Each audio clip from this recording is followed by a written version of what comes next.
c'est... J'ai demandé hier à mon Seigneur, et le Seigneur m'a dit, parle sur le thème « Dieu te dit ». Donc le Seigneur va nous rappeler des réalités encore aujourd'hui. Ça va secouer, mais il nous dit, voilà, rappelle à mes enfants, et à moi-même, le premier, rappelle à mes enfants, dont moi le premier, ces réalités qui sont importantes sur le fait que Dieu nous dit. Et Genèse 2, verset 17, donc le Seigneur va nous rappeler des réalités essentielles, surtout dans la période actuelle, et surtout par rapport aux événements qui vont se passer prochainement.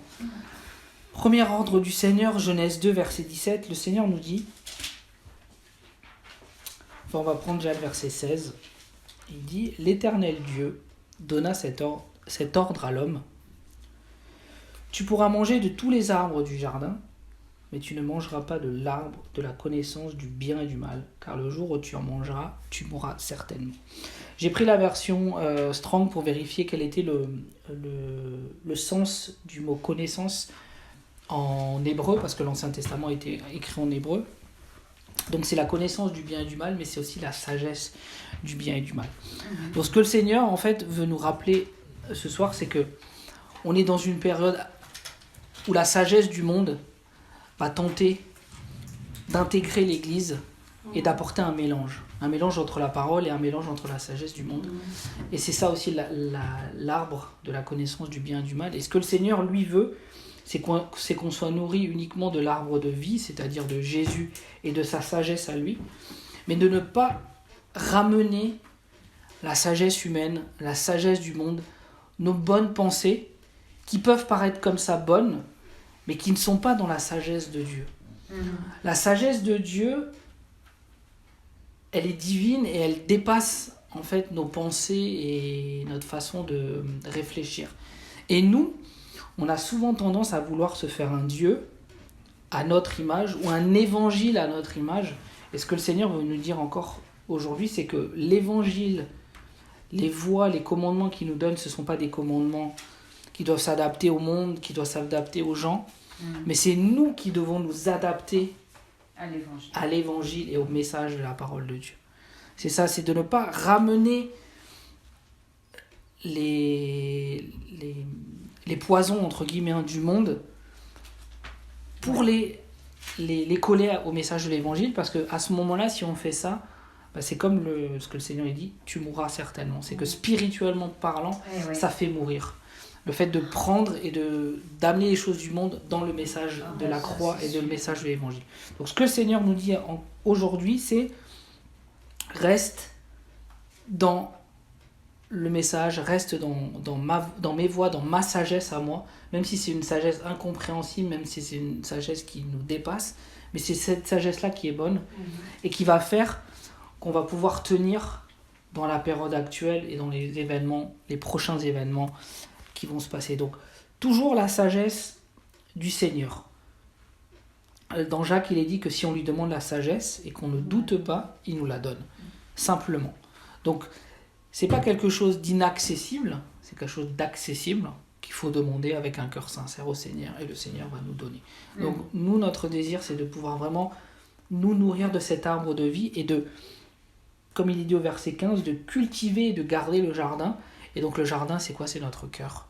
Donc de cultiver, de garder notre cœur de toutes ces choses qui veulent nous polluer et qui veulent altérer le message de l'évangile. Alors ensuite, on va aller dans Marc 7. Marc 7, verset...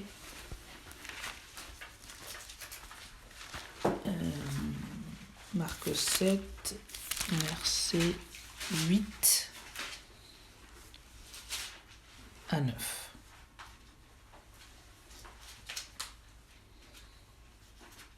La parole de Dieu nous dit: vous abandonnez le commandement de Dieu et vous observez la tradition des hommes. Il leur dit encore: vous rejetez fort bien le commandement de Dieu pour garder votre tradition. Donc là, le Seigneur, ce qu'il nous rappelle encore, c'est que on doit apprendre par le Seigneur à abandonner tout ce qui est tradition, observation des hommes qui sont envoyés, qui sont cadrés, qui sont programmés dans notre adoration avec le Seigneur. On doit abandonner tout ce qui est tradition des hommes et commandement d'hommes afin d'être guidé uniquement par le Seigneur. Verset 13, il est dit « Annulant ainsi la parole de Dieu par votre tradition que vous avez établie. » C'est-à-dire que les traditions humaines, elles annulent la parole de Dieu. Et il y a beaucoup de traditions qu'on peut avoir dans l'Église de Christ, ou beaucoup de traditions qu'on peut avoir aussi peut-être nous dans nos cultes personnels avec le Seigneur. Des habitudes qu'on peut avoir en pensant, oui, je vais me mettre un temps le matin pour être avec le Seigneur, ou un temps le soir. Je ne dis pas qu'il ne faut pas le faire, mais ça peut être une tradition, une habitude, alors que le Seigneur, c'est pas forcément comme ça qu'il veut nous guider. En fait, le Seigneur, il veut nous apprendre à être auto-dépendants de lui chaque jour et à chaque instant. Et en fait, sa façon de faire peut être différente d'un jour à un autre. Un jour, le Seigneur peut nous lever le matin à 7h pour qu'on puisse prier, pour qu'on puisse intercéder, pour qu'on puisse, par rapport à certaines choses. Un autre jour, il peut nous conduire le matin à méditer sa parole. Ou un autre jour, il peut faire qu'on se lève à l'heure nécessaire pour aller simplement au travail ou avec nos occupations, mais que ce sera le soir. On va avoir ces moments avec le Seigneur. Ou que ce soit pendant la journée, tout en faisant notre travail, pendant la pause. Donc c'est ça, on doit vraiment apprendre du Seigneur à casser ces traditions et ces habitudes qu'on peut même avoir, nous, de culte personnel, et se laisser guider par le Seigneur pour, à chaque instant, être dans les œuvres qu'il a prévues pour nous. Et les œuvres qu'il a prévues pour nous, c'est, comme dit, méditer sa parole, prier, intercéder, mais ça peut être envoyer un message à un frère ou une sœur pour l'exhorter, ça peut être appeler quelqu'un. Voilà, il faut vraiment qu'on apprenne à se laisser guider par le Seigneur.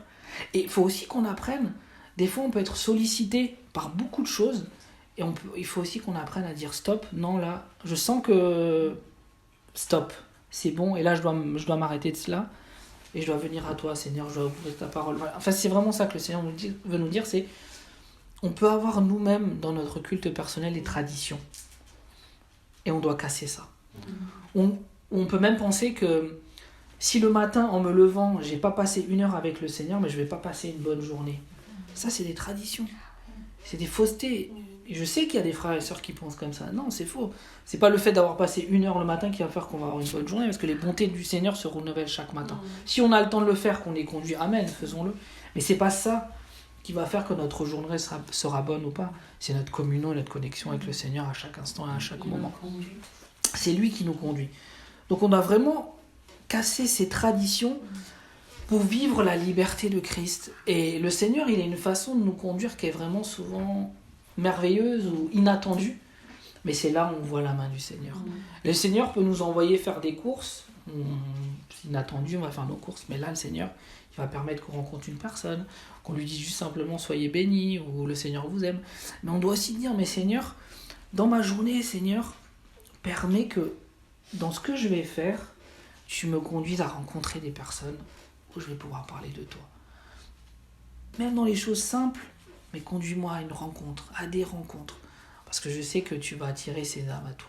Et quand on est dans cette attitude, même les choses du quotidien qui ne nous plaisent pas plus que ça, comme aller faire les courses ou mettre l'essence dans sa voiture, le Seigneur il peut utiliser ces choses-là pour sa gloire, pour son royaume, pour faire des choses. Donc c'est ça en fait, c'est vraiment casser les traditions qu'on a, je pense qu'on en a tous, pour vivre cette liberté et cette conduite dans le Seigneur. Et ensuite, au verset 13, donc c'est ça qu'il est dit, donc annulant ainsi la parole de Dieu par votre tradition que vous avez établie. Donc il y a beaucoup de choses qu'on peut établir qui annulent vraiment la parole de Dieu. Donc tout ce qui est tradition, tout ce qui n'est pas noté dans la parole, on doit vraiment apprendre à s'en séparer. Et vous faites beaucoup d'autres choses semblables. Voilà. Donc ça c'est le premier point, de se nourrir vraiment de l'arbre de vie et de casser tout ce qui est tradition, qui est routine, afin de laisser quotidiennement le Seigneur nous guider dans nos journées. Deuxième point, on va aller dans Jean 10, verset 4. Jean 10, verset 4 nous dit...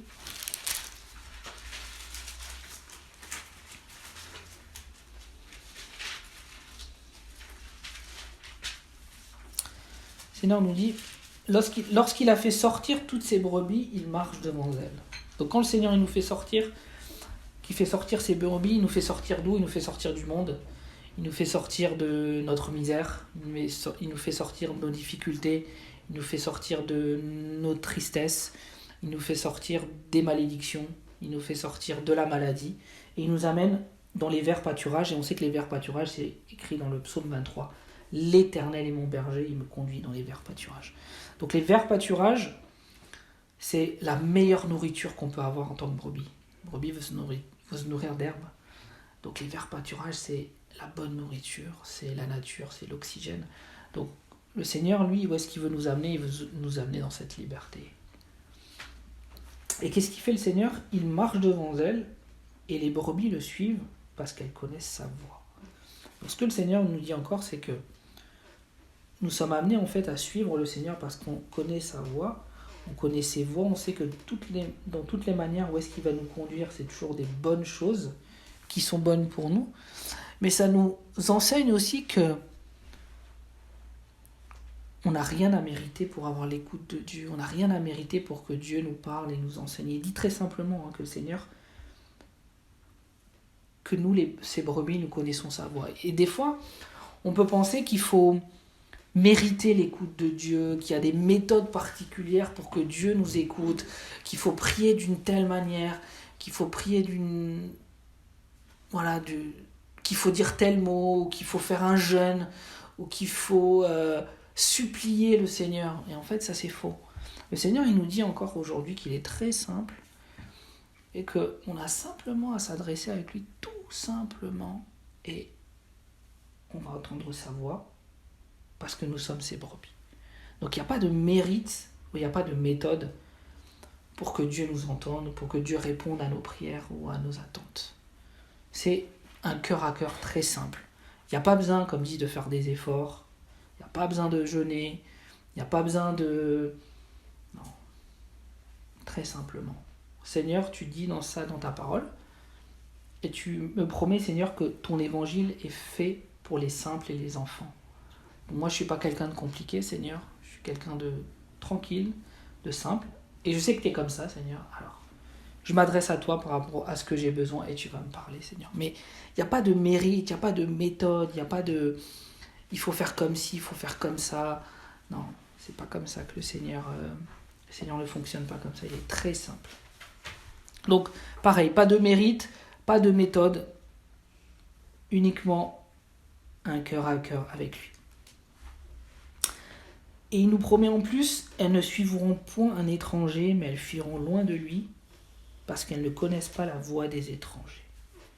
Et ça veut dire aussi que nous, dans notre relation qu'on a avec le Seigneur, on est amené aussi à fuir loin des étrangers. C'est-à-dire qu'il y a des étrangers qui vont se présenter à nous comme des anges de lumière, avec une très bonne apparence, avec une gentillesse très humaine, mais ils vont vouloir nous conduire loin de Dieu.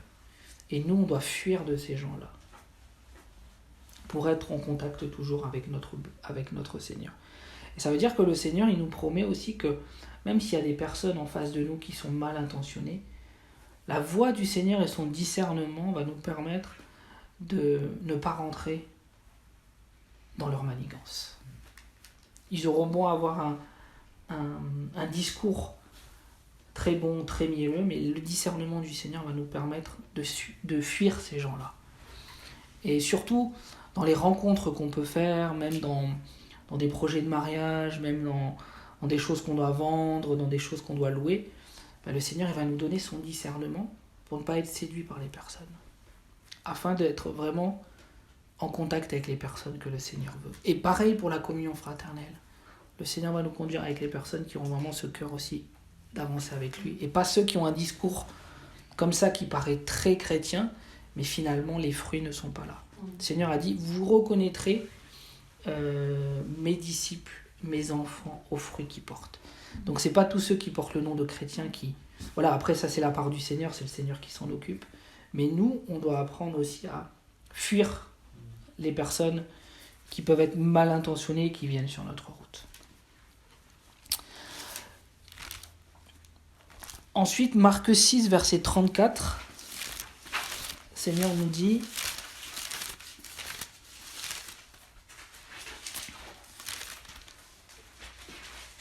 Marc 5, 32.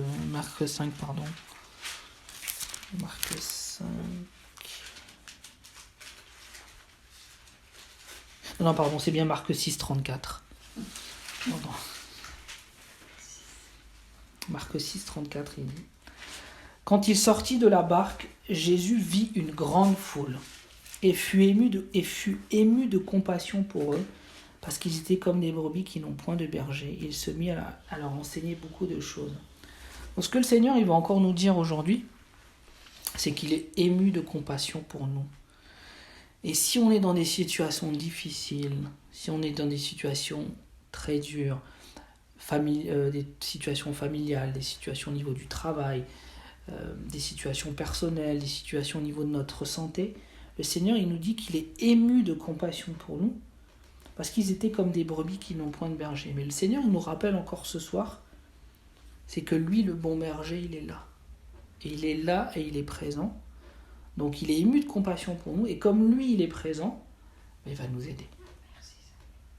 C'est ça qu'il nous dit encore aujourd'hui, c'est ça, le Seigneur, c'est qu'il est présent pour nous. Et comment il va être présent, le Seigneur ? C'est en nous enseignant.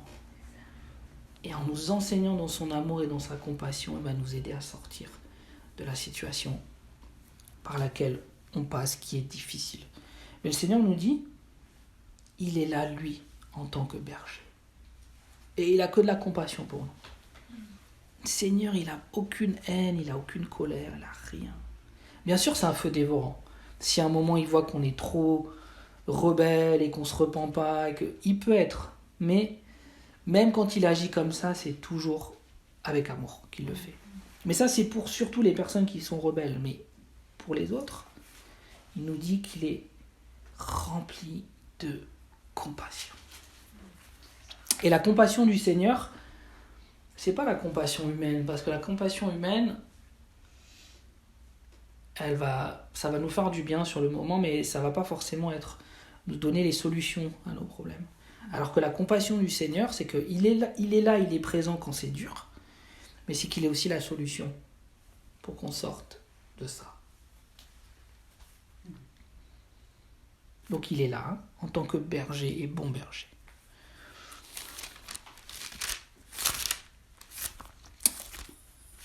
Jean 10, 10 ensuite.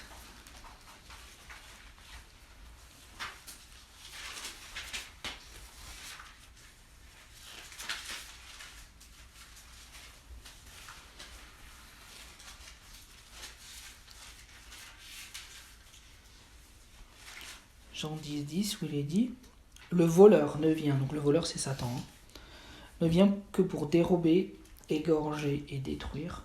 Moi, je suis venu afin que la brebis ait la vie et qu'elle l'ait en abondance. Donc le Seigneur, en fait, ce qu'il veut nous rappeler, c'est aussi le fait que ce n'est pas parce que l'ennemi vient attaquer nos vies que ça veut dire que nous vivons sur une forme de péché ou autre. Ça, il faut nous déculpabiliser de cela. Ça peut être le cas si on a une forme de péché et qu'on ne se repent pas, l'ennemi peut trouver une porte d'entrée.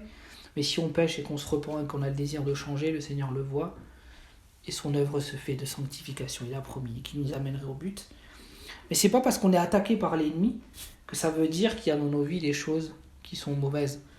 Ce que le Seigneur veut nous rappeler, c'est que l'ennemi, c'est son rôle de vouloir dérober, égorger et détruire. On sait que l'ennemi est même allé mettre à l'épreuve notre Seigneur Jésus. Notre Seigneur Jésus est parfait. Donc c'est pas parce que l'ennemi se présente que ça veut dire qu'il y a une forme de péché. Donc le Seigneur veut nous déculpabiliser, mais en même temps, il veut nous enseigner le fait que l'ennemi, son but, c'est de venir enlever de nos vies ce que le Seigneur nous promet. Et il ne faut pas le laisser. Parce que s'il enlève des choses, ça ne veut pas dire que c'est la volonté de Dieu que ces choses sont enlevées. C'est que lui vient nous enlever ce qui est à nous. Parce qu'il est mauvais, tout simplement. Et le Seigneur nous dit, ne vous laissez pas faire. Ne vous laissez pas égorger, dérober ou détruire ce qui veut vous enlever. Parce que lui, la seule volonté du Seigneur, c'est qu'on ait une vie en abondance. Et j'aime énormément le verset dans 3 Jean 1 qui dit que le désir profond du Seigneur, c'est qu'on prospère à tous égards et qu'on soit en bonne santé comme prospère l'état de notre âme. Ça, c'est ça la volonté du Seigneur parfaite pour nos vies. Et l'ennemi, forcément, il veut faire le contraire. C'est quoi? Il veut pas qu'on soit en bonne santé, il veut qu'on soit malade. Et il veut que notre âme, elle soit troublée, elle soit lourde, elle soit fatiguée, elle soit dans la crainte, elle soit dans la peur. Et c'est comme ça aussi qu'il égorge les chrétiens, en essayant de les rendre les moins efficaces possibles. Mais le Seigneur nous dit non, moi je veux que tu aies une vie en abondance. Et cette vie en abondance, c'est cette vie où notre âme, elle prospère à tous égards. C'est les fleuves d'eau vive qui coulent du sein. C'est quoi? C'est la marche par l'esprit, c'est la joie, la paix, la bienveillance, l'amour. Voilà, la puissance de Dieu qui se glorifie, qui se manifeste. Donc c'est ça que le Seigneur nous dit encore aujourd'hui, c'est qu'on ne doit laisser aucune place à l'ennemi. De ne pas lui laisser nous enlever ce qui est à nous. Il veut nous mettre des malédictions dans nos vies, il veut nous faire du mal, mais on ne doit pas le laisser. Il veut faire du mal à nos familles. Il veut nous faire croire que nos familles ne seront pas sauvées. Il veut nous faire croire que peut-être qu'il n'y a pas longtemps, quelqu'un de notre famille nous a dit « mais moi je ne viendrai jamais à Jésus ». Mais ça c'est faux. C'est faux. Ça, on ne l'écoute pas.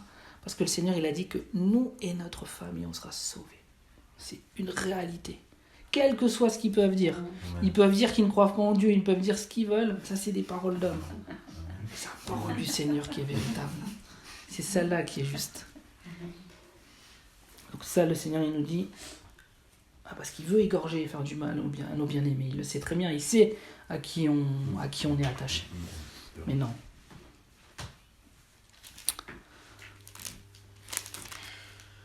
Après, on va prendre Marc 5, 36.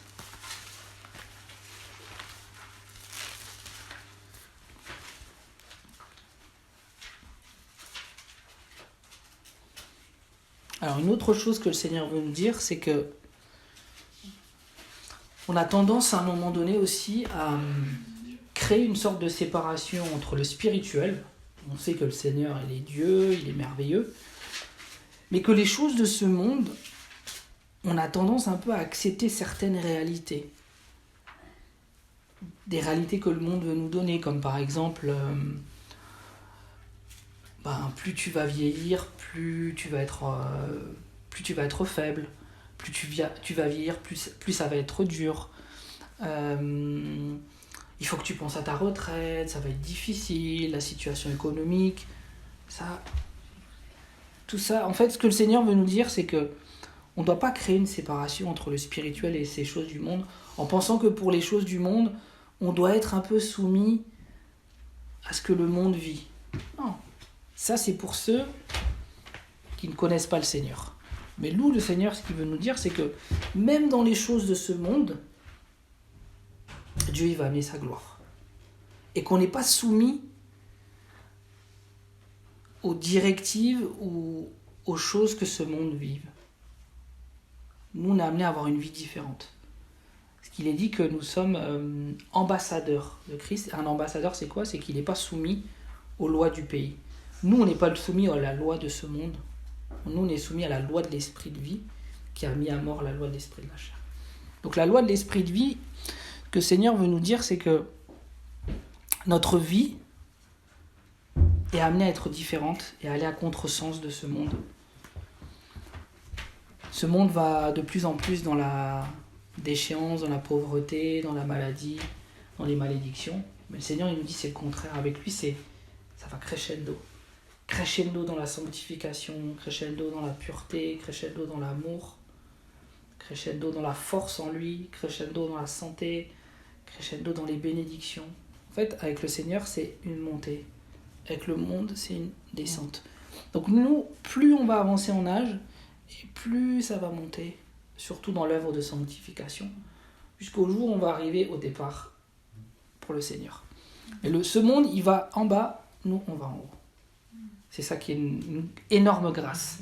Donc le Seigneur, il veut qu'on apprenne à saisir que les réalités de ce monde, elles ne sont pas pour nous, si on le croit vraiment dans notre cœur.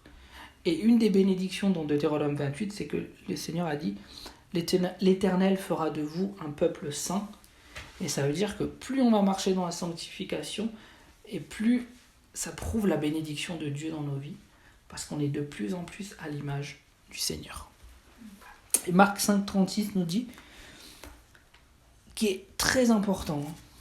Il dit, mais Jésus, sans tenir compte de ces paroles, dit au chef de la synagogue, ne crains pas, crois seulement.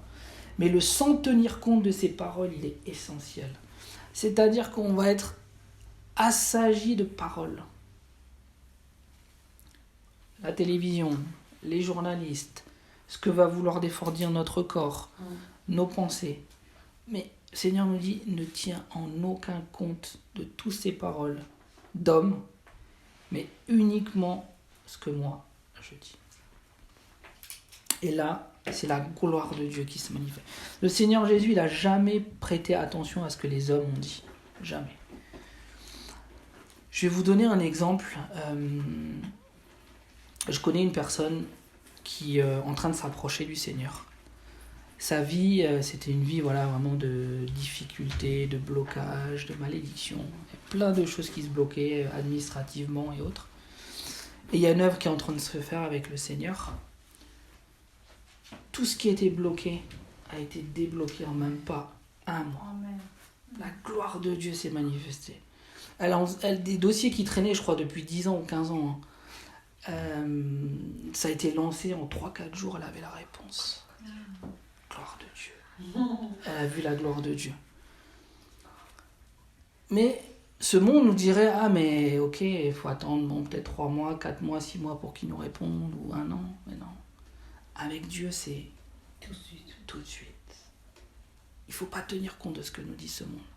Surtout quand c'est dans l'incrédulité. Il faut attendre ci, il faut attendre ça. Non, avec Dieu, c'est un Dieu de miracles. Donc le Seigneur nous dit, ne tiens pas compte de ces paroles. Surtout parce qu'on va arriver dans une période où on va être entouré de personnes qui vont être avec des discours toujours négatifs, de peur, de crainte, d'incrédulité. Mais nous, on doit se barricader. Et se dire, non, mais toi, Seigneur, t'es un Dieu de miracles. Tu fais les choses merveilleusement. Tout est possible à celui qui croit.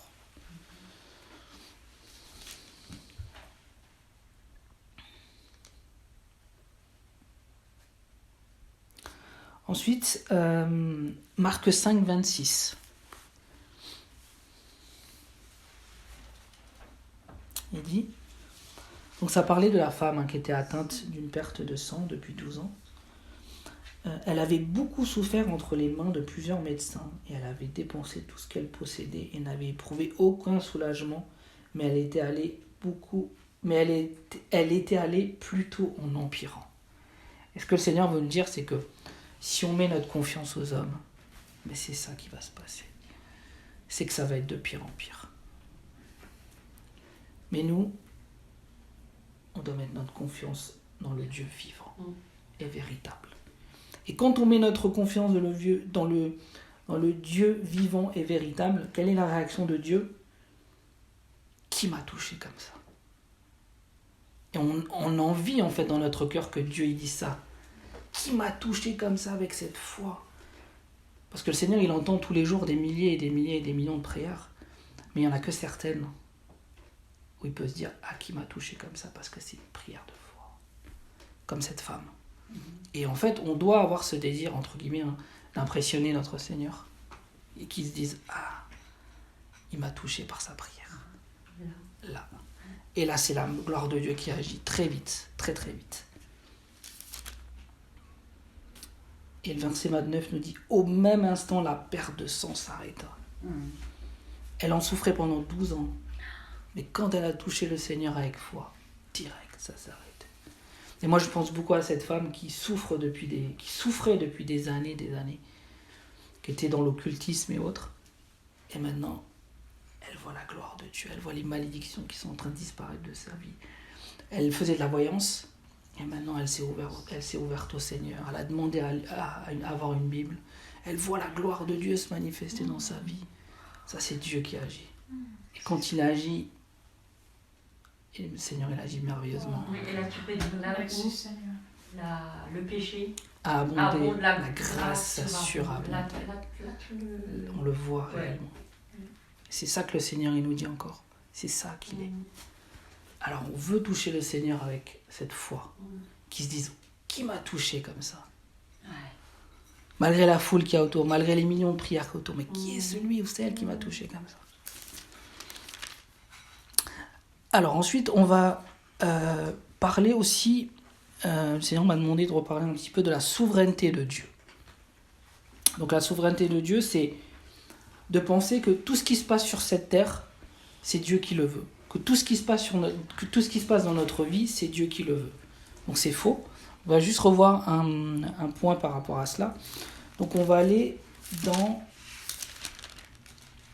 Je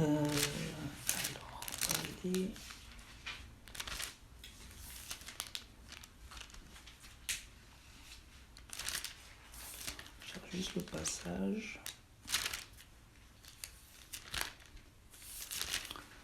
Alors c'est dans...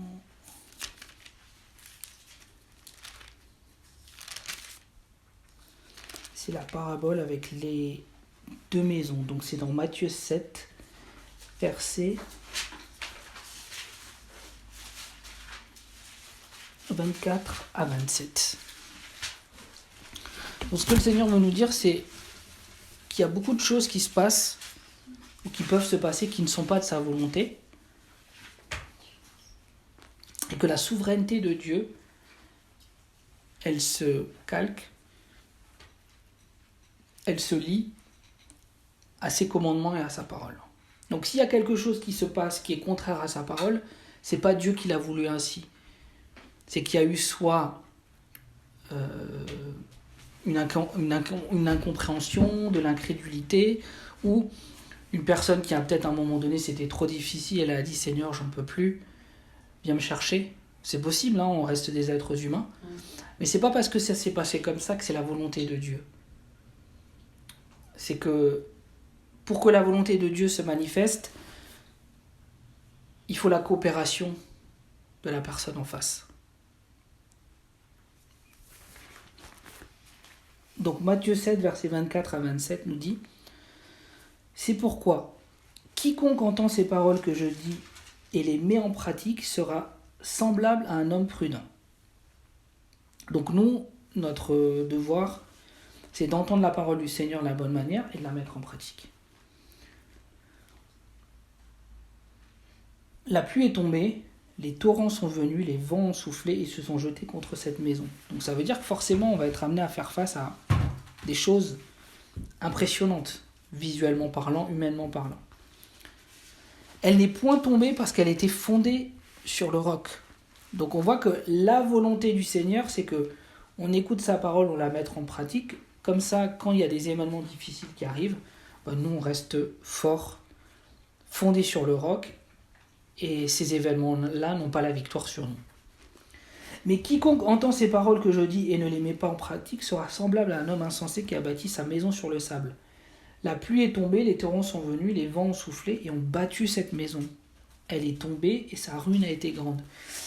Et des fois, on peut penser que parce que la maison elle a été tombée, c'est parce que le Seigneur l'a voulu ainsi et que c'était sa souveraineté. Mais le Seigneur, il nous montre là que sa souveraineté, elle se limite à sa parole. Et que si nous, on ne met pas en pratique sa parole, la maison va s'écrouler, mais ce n'était pas sa volonté. Parce que sa volonté, elle est décrite sur le fait que la maison devait rester fondée sur le roc. Donc si elle est tombée, c'est pas la faute du Seigneur. Et ce n'était pas sa volonté que la maison tombe. Donc il y a des événements qui peuvent arriver dans la vie de personnes qui ne sont pas la volonté de Dieu. C'est simplement parce que la personne en face, à un moment donné, comme je le disais tout à l'heure, a peut-être lâché parce que c'était trop difficile, ne le savait pas, n'était pas conscient de son héritage, n'était pas conscient de qui elle est en Christ, de son identité en Christ, et ça va amener une situation difficile, jusqu'à même la mort. Hein. Mais ce n'était pas la volonté de Dieu que la personne meure à ce moment-là. Donc, le Seigneur nous dit que voilà, l'importance de savoir que sa souveraineté se calque à sa parole. Donc, nous, notre désir, c'est de dire, Seigneur, moi je veux que toute ta volonté s'accomplisse dans ma vie. Et que j'aille, si le Seigneur n'est pas revenu entre-temps, mais que j'aille jusqu'au dernier jour que toi tu avais prévu pour moi. Et si Seigneur t'avais prévu que je parte à 106 ans, Bah Seigneur, je veux pas partir à 80. Parce que toi, t'avais prévu que je parte à 106 ans. Bah je vais aller jusqu'à là. Et ça, c'est bon devant Dieu. Parce que toujours, toute année, tout mois, toute période qu'on gagne sur cette terre en étant bien, bah, le Seigneur, il peut nous utiliser pour ces choses-là. Il peut amener des âmes à lui, à travers nous. Il peut faire des guérisons à travers nous. Il y a plein de choses. Donc on doit avoir ce désir en disant, bah, Seigneur, je veux que toute ta volonté s'accomplisse dans ma vie. Donc la souveraineté de Dieu est calquée à sa parole. Ça, c'est important.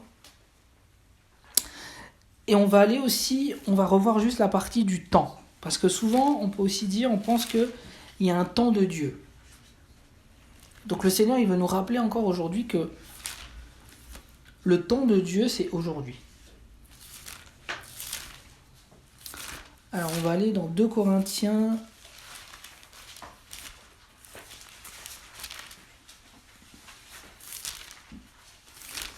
Alors, je cherche le verset. 2 Corinthiens 6, verset 2.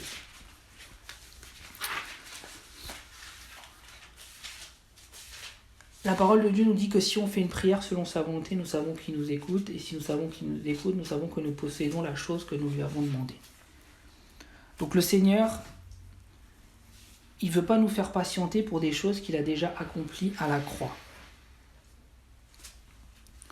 À la croix, on sait qu'il a vaincu les péchés, le vieil homme ou la vieille femme, les malédictions, les maladies. Donc ça veut dire que le Seigneur, son temps pour les bénédictions, pour les guérisons, pour répondre à ses prières selon sa volonté, c'est de nous répondre très rapidement. Tout de suite, il est dit, au verset 2, « Au temps favorable, je t'ai exaucé, au jour du salut, je t'ai secouru. Voici maintenant le temps favorable, voici maintenant le jour du salut. » Donc le temps favorable de Dieu pour nous faire du bien et de répondre à ses prières, à nos prières selon sa volonté, c'est maintenant. C'est ça.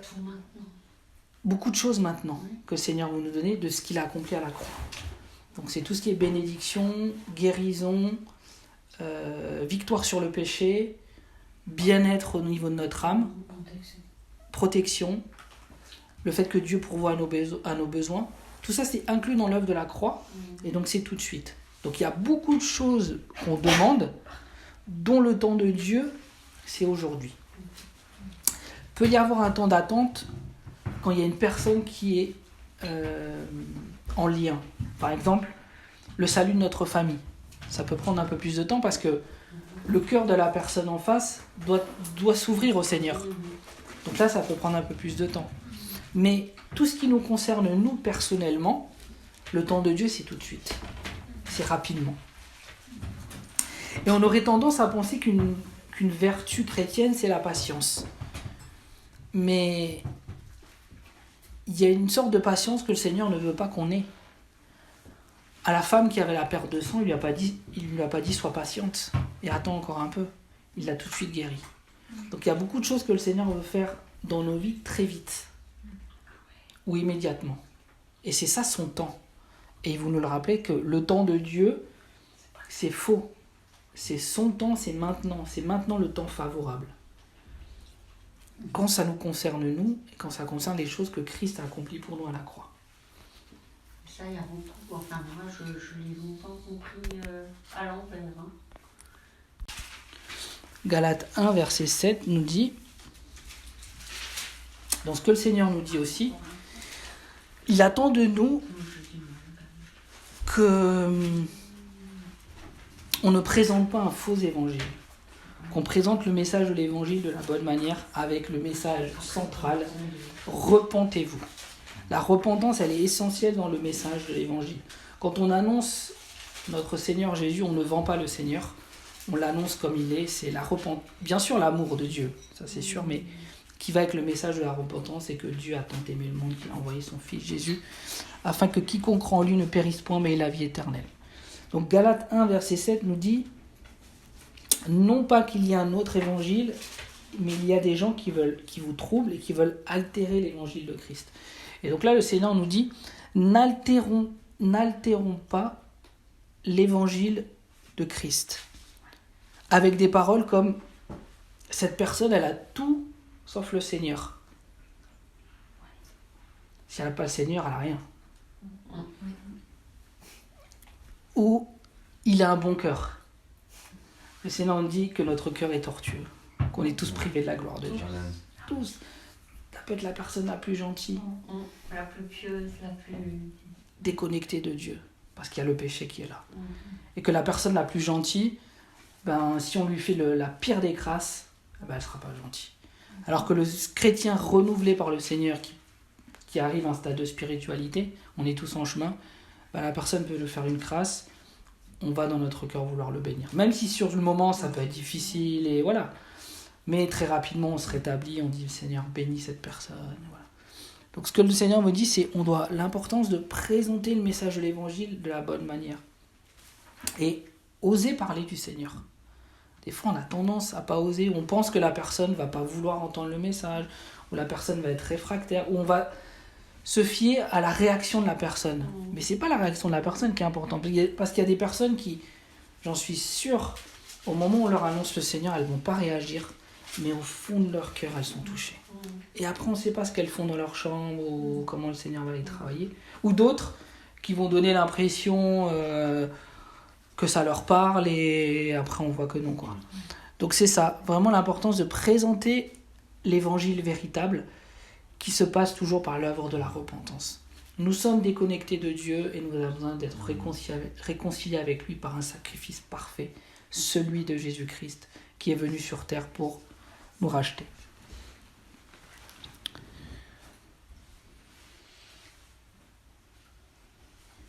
Le Seigneur, ce qu'il attend aussi de nous, c'est qu'on fasse aussi très attention à « le Seigneur m'a dit ci, le Seigneur m'a dit ça », mais on peut recevoir beaucoup de pensées, mais si ce qu'on reçoit est contraire même à 1% de ce que la parole de Dieu, elle dit, ce n'est pas Dieu qui nous parle, c'est Satan. Et Satan est rusé pour imiter, entre guillemets, la voix de Dieu. Donc, bien discerner quand on a une pensée ou une parole du Seigneur. Quand on a une parole, je veux dire, de bien discerner si ça vient du Seigneur, ou si ça vient de notre chair, ou si ça vient de l'ennemi. Parce que Dieu ne peut pas nous dire quelque chose qui est contraire à sa parole. Et si on fait aussi une prière, si on demande quelque chose, si on est dans l'ignorance, le Seigneur le sait, mais si on sait la chose et qu'on fait une prière au Seigneur en demandant, mais Seigneur, est-ce que pour moi, il n'y a pas possibilité que ce soit un petit peu différent ? Là, si on fait ce genre de prière, je peux vous dire, c'est Satan qui répond. Et j'ai vu des frères et sœurs qui ont fait des demandes au Seigneur, et c'est Satan qui a répondu. Et ils ont écouté la voix de l'ennemi. Maintenant, j'étais persuadé que c'était Dieu. Voilà, c'est ça. Mais le Seigneur, il dit, mes brebis, elles entendent ma voix. Elles n'iront pas. Elles n'écouteront pas la voix des étrangers. Donc si le Seigneur il nous dit ça, c'est ça qui est véritable. D'où l'importance de la parole et l'auteur de la parole, c'est-à-dire notre Seigneur. Et un dernier point, aussi l'importance, on a tous envie de nous exhorter les uns des autres, mais des fois, on n'a peut-être pas tendance à s'adapter à la personne qu'on a en face. On peut donner beaucoup de conseils, mais il y a des conseils que les personnes en face ne peuvent pas recevoir. Et on doit apprendre en fait du Seigneur à discerner la personne qu'on a en face et le besoin que la personne elle a pour lui donner la réponse juste. Je peux prendre l'exemple de quelqu'un qui a des difficultés, je ne sais pas, au niveau de son âme, qui est dans la crainte, dans la timidité. On peut donner de bons conseils en disant oui, dans le Seigneur tu es ci, tu es ça, mais cette personne elle est peut-être même pas capable de le recevoir. Et je pense que le meilleur conseil qu'on peut donner, c'est va auprès du Seigneur, va à lui, et lui va te guider parfaitement. Donc voilà, ce que le Seigneur nous dit encore ce soir, c'est on peut donner beaucoup de conseils, mais apprenons de sa part à discerner la bonne semence qu'on doit déposer à ce moment-là auprès de la personne, et que chaque personne est différente et on doit apprendre du Seigneur à parler à chacun de la bonne manière, comme lui le Seigneur il sait agir avec nous parfaitement, avec la bonne manière. Et il sait aussi par quoi commencer. Dans nos vies, quand on est venu au Seigneur, il a d'abord dépoussiéré certaines choses et après d'autres. Mais il n'est pas allé tout de suite sur d'autres points que maintenant on arrive à comprendre et qu'on voit qu'il y a encore une œuvre de sanctification qu'on doit se faire. Le Seigneur, il a commencé à dépoussiérer ce qui est vraiment gros. Ou le besoin qu'on avait à ce moment-là. Quand on est venu au Seigneur, peut-être le seul besoin qu'on avait, c'était d'être rempli de son amour. Et le Seigneur, même peut-être pendant 2 ans, 3 ans, 4 ans, il a fait que ça, nous remplir de son amour. Et petit à petit, il nous a montré, il y a ça qui doit changer, il y a ci, il y a ça. Le Seigneur, il nous dit encore ça ce soir, on doit apprendre de lui à discerner la personne qu'on a en face et quel conseil on doit lui donner. Pour que le conseil qu'on lui donne soit un conseil qui soit bon, qui fasse du bien et non pas qui crée une querelle ou une culpabilité ou un découragement. Voilà, donc c'était ça que le Seigneur veut vraiment nous dire. Donc je vais juste reprendre. Donc Dieu nous dit aujourd'hui de nous nourrir vraiment de l'arbre de vie et pas de la sagesse du monde, de ne pas accepter que la sagesse du monde puisse rentrer dans nos cœurs, de vraiment garder nos cœurs en lui. Que pour mériter son écoute, il n'y a rien à faire. Il est bon, il est saint, il est merveilleux, il est doux et humble de cœur. Donc il n'y a pas de méthode, il n'y a pas de jeûne, on peut aller simplement à lui. Même quand on a péché, on dit Seigneur, je te demande pardon. Et tout de suite, on reprend notre communion avec lui. Il n'y a pas besoin d'attendre 10 heures ou 15 heures. Oh Seigneur, comment j'ai pu faire ci, j'ai pu faire ça. Bien sûr, le Seigneur, il ne veut pas qu'on fasse ça. Mais si on l'a fait et qu'on le reconnaît, il est juste et bon pour nous pardonner. Et on reprend notre communion avec lui. Parce que lui, il l'a déjà oublié. Apprendre aussi que sur cette terre, on n'est pas soumis aux règles de cette terre, qu'on est amené à avoir une vie de plus en plus glorieuse avec le Seigneur, une vie qui va de plus en plus en haut et non pas de plus en plus en bas. Ce monde, plus les années avancent et plus ils vont vers la mort, et nous, plus on avance et plus on va vers la vie. Que la souveraineté de Dieu, elle se calque à sa parole et à ses voies, et que le temps de Dieu, dans beaucoup de domaines, surtout sur tout ce que le Seigneur accomplit pour nous à la croix, c'est aujourd'hui, de présenter le message de l'Évangile de la bonne manière avec « repentez-vous », et qu'on est tous déconnectés de Dieu et privés de sa gloire, et qu'on doit apprendre du Seigneur à discerner comment parler à nos frères et sœurs. Et à ce moment-là, si on met toutes ces choses-là en pratique, on est dans ce que le Seigneur attend de nous. Amen. Amen. Amen.